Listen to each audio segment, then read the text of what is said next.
আসসালামু আলাইকুম ভিউয়ার্স, আশা করছি সকলে ভালো আছেন। তো ইন্ডিয়াতে লঞ্চ হয়ে গিয়েছে স্যামসাং গ্যালাক্সি F23 5G এই স্মার্টফোনটি। তো এই ফোনটির বেস ভেরিয়েন্টের প্রাইস টাকা হয়েছে 14,990 রুপি, অর্থাৎ 15,000 রুপি। সো ভিউয়ার্স, এই স্মার্টফোনটি কিন্তু খুব শীঘ্রই বাংলাদেশে অফিসিয়ালভাবে আসতে যাচ্ছে এবং প্রাইসটা কত হতে যাচ্ছে সকল কিছু নিয়েই ইন ডিটেলসে আজকের এই ভিডিওতে আমরা কথা বলতে যাচ্ছি। এবং এই ফোনটি আপনারা যারা গেমার রয়েছেন তাদের জন্য কিন্তু বেস্ট একটি অপশন হতে যাচ্ছে। এবং আমরা যদি স্যামসাং গ্যালাক্সি F22 এর সাথে যদি এই ফোনটির কম্পারিজন ভিডিও করি, সেই ক্ষেত্রে কিন্তু অনেক জায়গাতেই ডাউনগ্রেড করা হয়েছে এবং আপগ্রেড করা হয়েছে। তো সেই সকল বিষয়গুলোও কিন্তু আজকের এই ভিডিওতে আমরা তুলে ধরার চেষ্টা করব। সো অবশ্যই ভিডিওটি খুবই স্পেশাল হতে যাচ্ছে, এই জন্য ফার্স্ট টু লাস্ট পর্যন্ত ওয়াচ করবেন। আর চ্যানেলটিতে নতুন ভিউয়ার্স হলে অবশ্যই চ্যানেলটিকে সাবস্ক্রাইব করে হয়ে যান ফ্যামিলির একজন নতুন সদস্য। So viewers, let's start this video. So viewers, আপনারা দেখতেই পাচ্ছেন আমাদের সামনে রয়েছে স্যামসাং গ্যালাক্সি F23 5G এই স্মার্টফোনটির বক্স। তো বক্সটি কিন্তু অনেকটাই স্লিম। তো এখানে তারা চার্জিং অ্যাডাপ্টারটা কিন্তু গায়েব করে দিয়েছে, সেটি কিন্তু একটি ব্যাড ডিসিশন, এ নিয়ে আমি পরে মন্তব্য দিচ্ছি।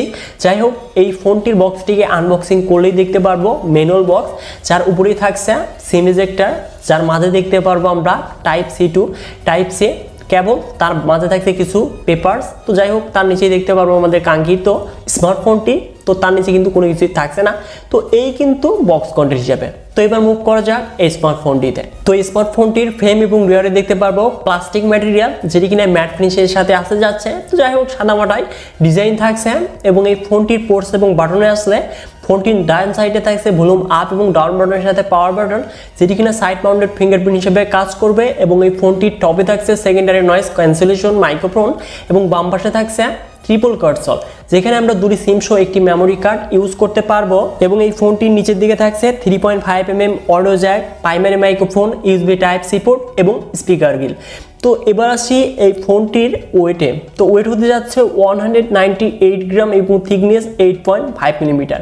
তো এই ফোনটি অবশ্যই হাতে কিন্তু কমফোর্টেবলভাবে গ্রিপ হচ্ছিল। এবং এই ফোনটির যে ডিজাইন এবং বিল্ড কোয়ালিটি তো অনেকটাই, যাই হোক সাদামাটা হলেও ডিজাইনটা কিন্তু অনেকটাই মানে ফ্ল্যাগশিপ ক্যাটাগরির যে স্মার্টফোনগুলো রয়েছে তার মতোই কিন্তু দেখা যায়। তো যাই হোক, এবার আসি এই স্মার্টফোনটি ডিসপ্লেতে। 6.6 ইঞ্চেস TFT ডিসপ্লে প্যানেল দেখতে পারবো, যার রেজলিউশন ফুল HD প্লাস। এবং এই ডিসপ্লের সাথে থাকছে 120 হার্জ রিফ্রেশ রেট। এবং এই ডিসপ্লেকে প্রোডাকশনের জন্য থাকছে কর্নিং গরিলা গ্লাস 5।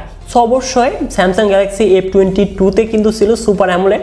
তো এখানে কিন্তু তারা ডাউনগ্রেড করা হয়েছে। তো এখানে কিন্তু 90 হার্জ থেকে 120 হার্জ রিফ্রেশ রেট তারা অ্যাড করে দিয়েছে। তো যাই হোক, এটি কিন্তু অবশ্যই এতটাও যে বেটার তা কিন্তু নয়, তো অবশ্যই এভারেজ বলা চলে। তো এবার আসি এই স্মার্টফোনটির পারফরমেন্সে। অ্যান্ড্রয়েড ভার্সন 12 এর সাথে One UI 4.1 রান করবে, যেখানে চিপসেট হিসেবে থাকছে Qualcomm Snapdragon 750G, যেটি কিনা 8nm আর্কিটেকচারে তৈরি একটি অক্টোকোর প্রসেসর, যার সর্বোচ্চ ক্লক স্পিড 2.2 GHz, যাতে জিপিইউ হিসেবে থাকছে Adreno 619। সো অবশ্যই এই চিপসেটটি নিয়ে যদি আমরা যে কোনো যদি একটা কথাই বলি, তাহলে অবশ্যই এই ফোনটি থেকে আমরা বেস্ট একটি গেমিং এক্সপিরিয়েন্স পেতে যাচ্ছি।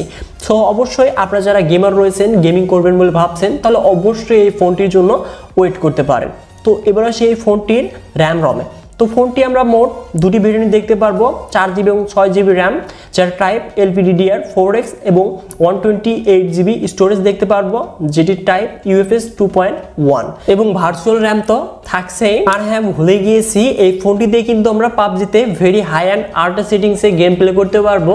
এবং free fire, call of duty, বাকি যে গেমগুলো রয়েছে সেই গেমগুলো কিন্তু আমরা ল্যাগ ফ্রি খুব ইজিলি স্মুথলি প্লে করতে পারবো।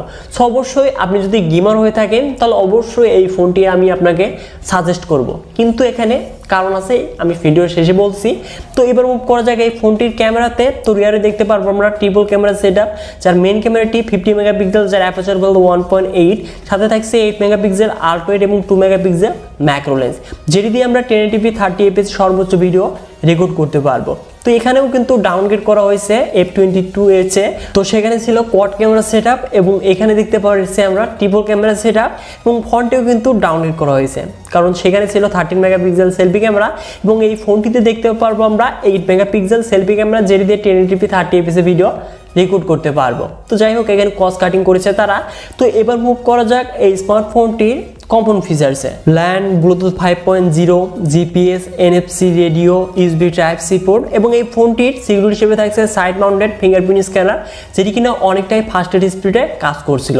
এবং এই ফোনটি যে 5G রয়েছে সেটি কিন্তু 12টি ব্যান্ড সাপোর্ট পাচ্ছি আমরা। অবশ্যই 5G নেটওয়ার্কের যে কানেক্টিভিটি সেটি কিন্তু অনেকটাই স্ট্রং হতে যাচ্ছে। তো এবার মুভ করি এই ফোনটির ব্যাটারিতে। তো 5000 mAh ব্যাটারি থাকছে, যেটি কিনা 25 ওয়াট ফাস্ট চার্জিং সাপোর্টেড, কিন্তু বক্সে কোনো চার্জার নেই। সো অবশ্যই এখানে কিন্তু আমরা 15 থেকে 2000 টাকার মতো আমাদের এখানে ব্যয় করে একটি অফিসিয়াল চার্জার নিতে হবে। তো অবশ্যই এই ফোনটির প্রাইসটা কিন্তু এখন বেড়েই যাচ্ছে। তো যাই হোক, এই ফোনটি আমরা মোট দুটি কালার ভেরিয়েন্টে দেখতে পারবো, একটি হচ্ছে অ্যাকুয়া ব্লু, অপরটি ফরেস্ট গ্রিন। তো এবার কথা বলি এই ফোনটি কবে আসতে যাচ্ছে এবং প্রাইসটাই বা কত হতে যাচ্ছে।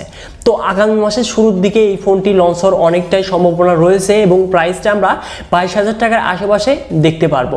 তো আমার আশা মতে এই ফোনটি যদি 20,000 টাকার আশেপাশে লঞ্চ হয় এবং আমরা চার্জিং অ্যাডাপ্টারটা যদি 1500 থেকে 2000 টাকার মধ্যে কিনি, মানে 20-22,000 টাকার মধ্যে যদি আমরা ফুল একটি প্যাকেজ পেয়ে যাই এই ফোনটি, সেই ক্ষেত্রে কিন্তু অবশ্যই আমাদের জন্য বেস্ট একটি অপশন হতে যাচ্ছে।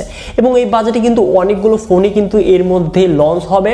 দেখা যাক, যখন ফোনটি লঞ্চ হবে তখন কিন্তু আরেকটি ভিডিও আসবে, তখনই ফাইনাল ডিসিশনটি আপনাদের আমি দিতে পারবো। সো ভিউয়ার্স, এখন কথা হচ্ছে এই স্মার্টফোনটি কাদের জন্য বেস্ট হতে যাচ্ছে। তো আপনি একজন যদি গেমার হয়ে থাকেন এবং ফটোগ্রাফি করে থাকেন, তাহলে অবশ্যই আপনার জন্য এই ফোনটি বেশ হতে যাচ্ছে এবং এই ফোনটির জন্য ওয়েট করতে পারেন। সো ভিউয়ার্স, আজকের এই ভিডিওটি এই পর্যন্তই। এই ফোনটি আপনাদের কাছে কেমন লেগেছে অবশ্যই কমেন্ট বক্সে কমেন্ট করে জানিয়ে দিবেন। আর ভিডিওটি যদি একটু ভালো লেগে থাকে তাহলে অবশ্যই ভিডিওতে লাইক করে কমেন্ট বক্সে কমেন্ট করে জানিয়ে দিবেন আপনার মূল্যবান মতামতটি। আর অবশ্যই আমাদের এই চ্যানেলটিকে সাবস্ক্রাইব করে হয়ে যাবেন ফ্যামিলির একজন নতুন সদস্য। সো ভিউয়ার্স, দেখা হচ্ছে পরবর্তী নতুন কোনো ভিডিও নিয়ে।